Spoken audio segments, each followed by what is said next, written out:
Hello?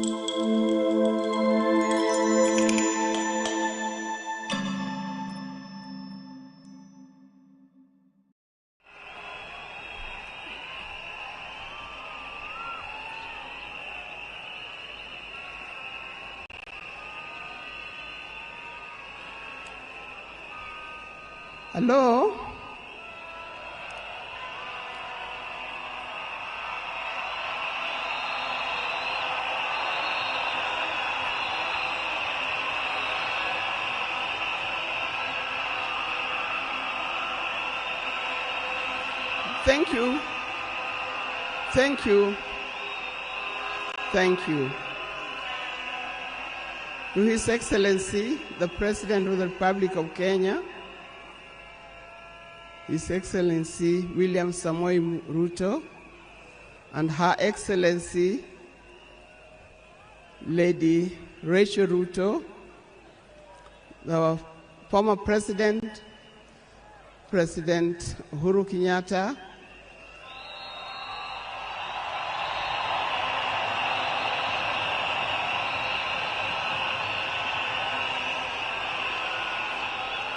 the visiting President,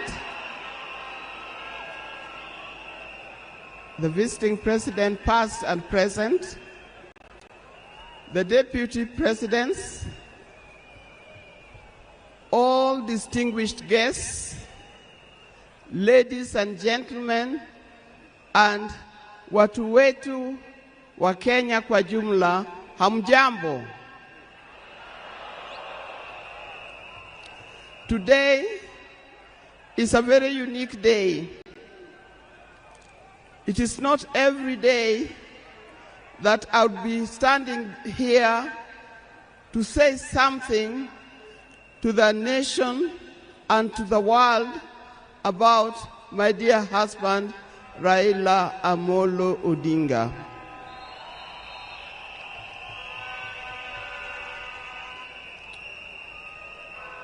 For those who don't know me, I've got a very long name. They call me Canon Dr. Ida Betty Odinga, EST.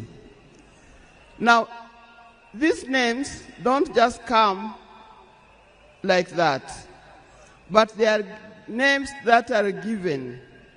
I cannot forget the name that the public has given me, called Min Pin.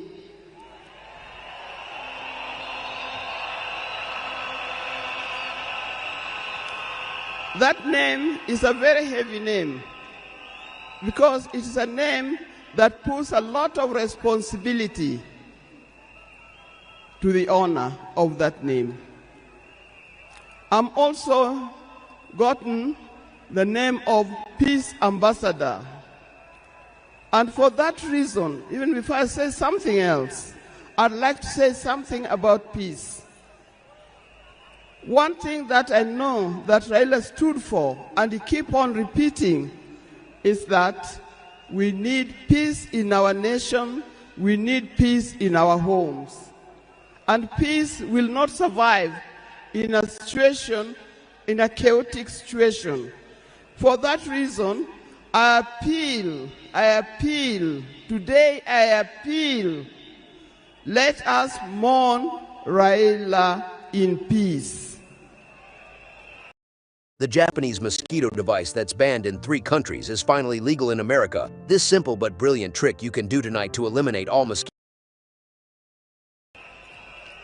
I know you are all concerned. I know you are all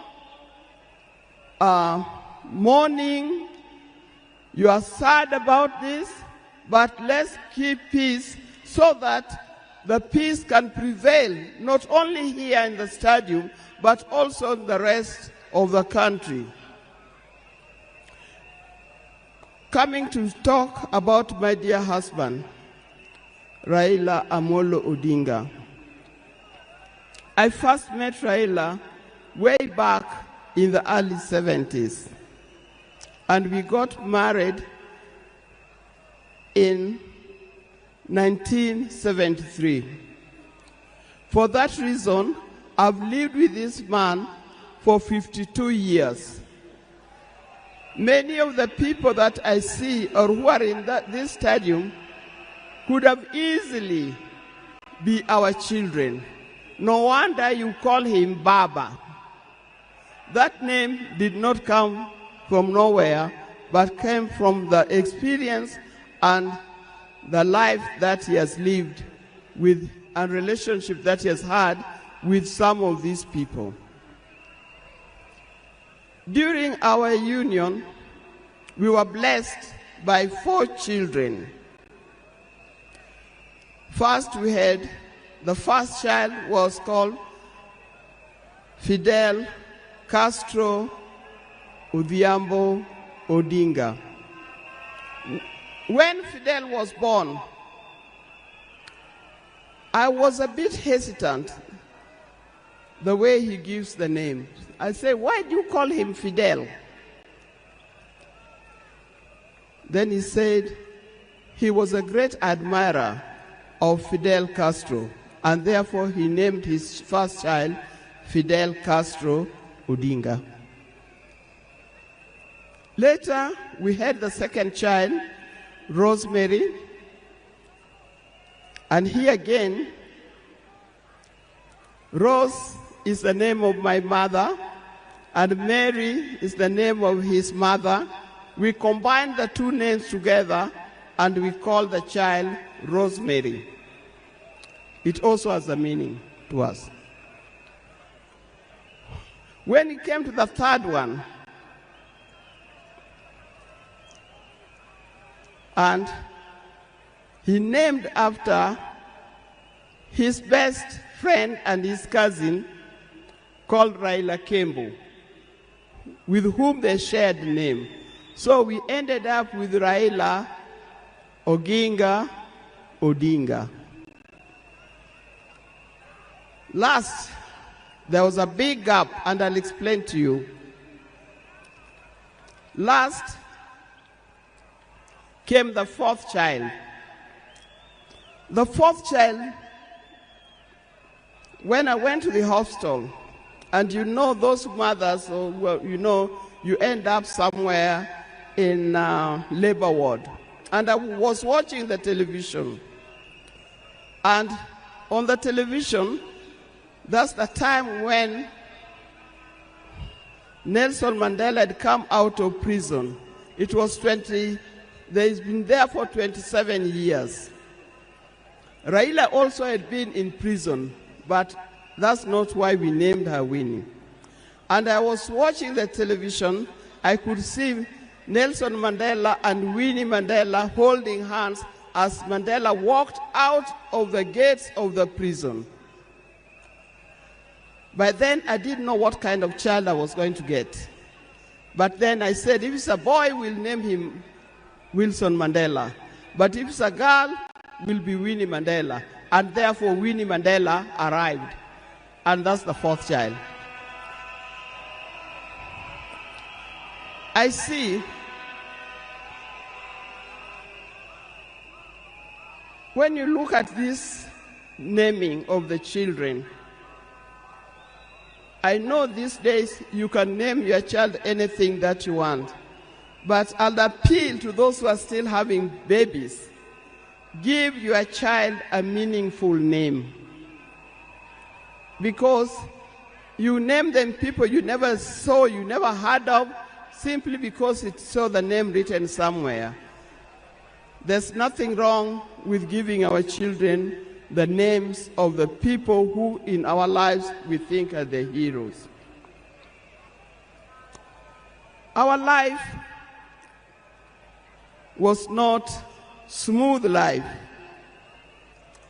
Just like any other family, there's been ups and downs. But as we continue living together, we've learned how to cope, because we all have weaknesses and strengths. We learned to talk straight to one another.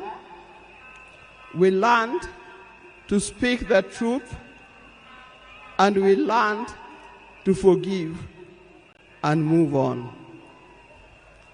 Now, that forgiving spirit was not only in the home, but is something that he has spread to the Kenyan.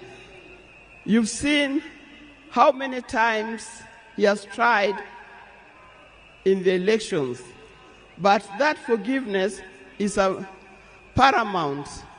So please don't carry grudges from one generation to another and from one group to another.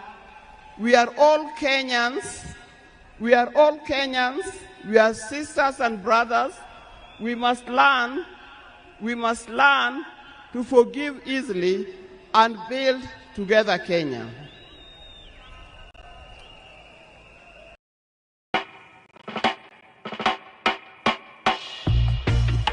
I got eyes for the pain. Towards the end, I'll not say everything. I would like to say everything, but time would not allow. And a span of 52 years is not a short time. I hope that when I get another opportunity on Sunday, I'll be able to say more. But one thing that he kept on repeating to me is that we must urge Kenyans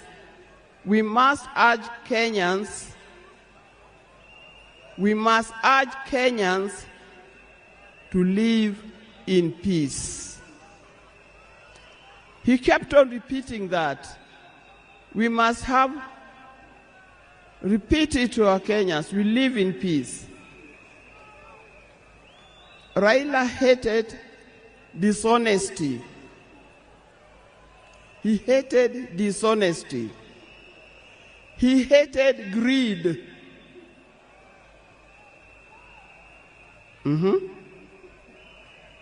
The greed that have affected the main fabric of our society. The greed that leads to stealing from the public coffers. The greed that leads to corruptions. That's the kind of thing that Raila would not have liked to see. So, you people, you Kenyans, I'll tell you more. But I thank you. I thank you, those who have come and those who are watching us from other places. I thank you for standing with this family. I thank you for being here for us. And I thank you for helping us to mourn Raila. May his soul lie in eternal peace. And for the people of Kenya, I wish you well, thank you, and may God bless you. Thank you.